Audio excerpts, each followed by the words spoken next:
আলহামদুলিল্লাহ রাব্বিল আলামিন ওয়াসসালাতু ওয়াসসালামু আলা আশরাফিল আমবিয়া ওয়াল মুরসালিন ওয়া আলা আলিহি ওয়া আসহাবিহি আজমাইন। আম্মা বাদ।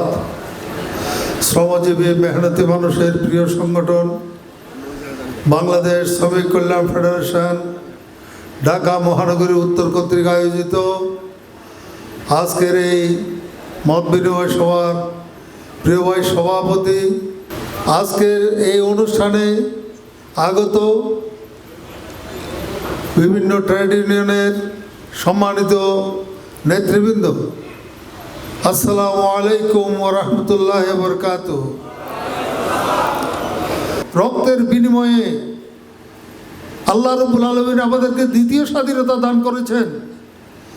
এই দ্বিতীয় স্বাধীনতা যাতে সত্যিকার অর্থে আমরা একটা জুলুম, অত্যাচার, নির্যাতন বিরোধী একটি সুন্দর সাবলীল দেশে বাংলাদেশকে পরিণত করতে পারি, তার জন্যে আমাদেরকে কাজ করতে হবে। কথা ঠিক না? সম্মানিত ভাইরা, বাংলাদেশের 18 কোটি মানুষের মধ্যে শ্রমিক অঙ্গনটা হচ্ছে খুবই গুরুত্বপূর্ণ। শ্রমজীবী মেহনতি মানুষের আন্দোলন সংগ্রামের মাধ্যমে দেশের পরিবর্তন আসে, কারণ তাদের কোনো পিছুটান নাই। শ্রমিকরা যখন ঐক্যবদ্ধ হয়, এই যে 5 তারিখে যেই বিপ্লবটা হয়ে গেল, এর পেছনেও শ্রমিকরা ছিল। এখন শ্রমিকরা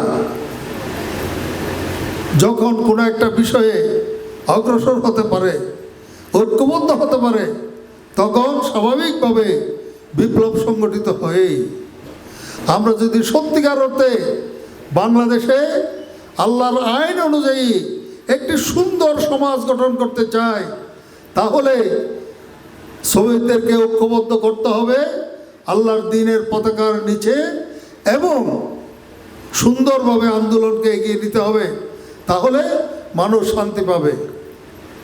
সম্মানিত ভাইরা, আজকে বাংলাদেশে কি যে অবস্থা, এগুলো তো আপনারা সবসময় বলেন, এগুলো আর নতুন করে বলার দরকার নেই। সবচেয়ে গুরুত্বপূর্ণ সেক্টর হচ্ছে শ্রমজীবী মেহনতি মানুষের সেক্টর। শ্রমিক না থাকলে উন্নয়ন বন্ধ। সম্মানিত ভাই এবং বন্ধুগণ, এই শ্রমজীবী মেহনতি মানুষের হচ্ছে খুবই গুরুত্বপূর্ণ, অথচ সবচাইতে নির্যাতিত, অবহেলিত হচ্ছে শ্রমিকরা। কেমন? তাদের নিয়োগ দেওয়া হয়, কিন্তু নিয়োগের কোনো কপি দেওয়া হয় না। হ্যাঁ, তাদের কোনো নিয়োগপত্র দেওয়া হয় না। এরপরে হঠাৎ করে বলা যায়, কালকে থেকে তুমি আসিও না, চলে গেল। এরকম করে ছাঁটাই করা হয়। এরপরে 8 ঘন্টা ডিউটি, সেখানে 12 ঘন্টা ডিউটি করতে হয়। 4 ঘন্টার কোনো ইয়াতে ওভারটাইম দেয় না। এরপরে কোনো বন্ধের ব্যবস্থা নেই। বন্ধ তাদের একটু ছুটি পাবে, এই ছুটির ব্যবস্থা নেই। তাদের খাওয়া দাওয়ার ব্যবস্থা নেই, তাদের চিকিৎসার ব্যবস্থা নেই, কোনো সুযোগ সুবিধা দেওয়া হয় না। এই শ্রমজীবী মেহনতি মানুষ যারা প্রত্যেকটা দেশের উন্নয়নের কারিগর, তাদেরকে যদি এরকম অবহেলার শিকার করা হয়, তাহলে কোনোদিন কোনো দেশ উন্নতি লাভ করতে পারবে না। এই জন্যে আমরা ট্রেড ইউনিয়নের মাধ্যমে শ্রমিকদেরকে সংগঠিত করার চেষ্টা করছি। আপনারা এখানে সবাই আছেন, মেহরবানি করে আপনারা সবাই শ্রমিকদেরকে ঐক্যবদ্ধ করবেন এবং তাদেরকে আসল লক্ষ্যটা তুলে ধরবেন। সেই লক্ষ্য হচ্ছে ইসলামী শ্রমনীতি বাস্তবায়ন করতে হবে। ইসলামী শ্রমনীতি বাস্তবায়ন করা ছাড়া মুক্তির কোনো পথ নাই। যদি ইসলামী শ্রমনীতি বাস্তবায়ন করা হতো, তাহলে শ্রমিকরা সত্যিকারের মুক্তি অর্জন করতে পারত।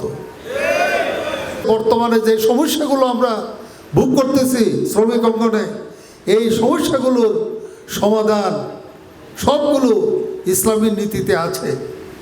এই জন্যে প্রিয় ভাইরা, আমরা বৈষম্য বিরোধী আন্দোলন সংগ্রামের মাধ্যমে আমাদের ভাইদের রক্তের বিনিময়ে, ত্যাগ এবং কুরবানির বিনিময়ে যে স্বাধীনতা, দ্বিতীয় স্বাধীনতা পেয়েছি, এই স্বাধীনতাকে যদি সত্যিকার অর্থে ভোগ করতে হয় তাহলে ইসলামী শ্রমনীতির মাধ্যমে বাংলাদেশে শ্রমিকদেরকে ঐক্যবদ্ধ করার কোনো বিকল্প নাই।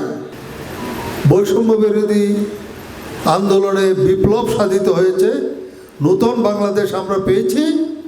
এটাকে ধ্বংস করার জন্যে, এটাকে ভিন্ন খাতে প্রবাহিত করার জন্যে একটা চক্র চেষ্টা করছে, কোটি কোটি টাকা খরচ করছে, শ্রমিকদেরকে টাকা বিলিয়ে দিচ্ছে, এরকম আমরা দেখতে পাচ্ছি।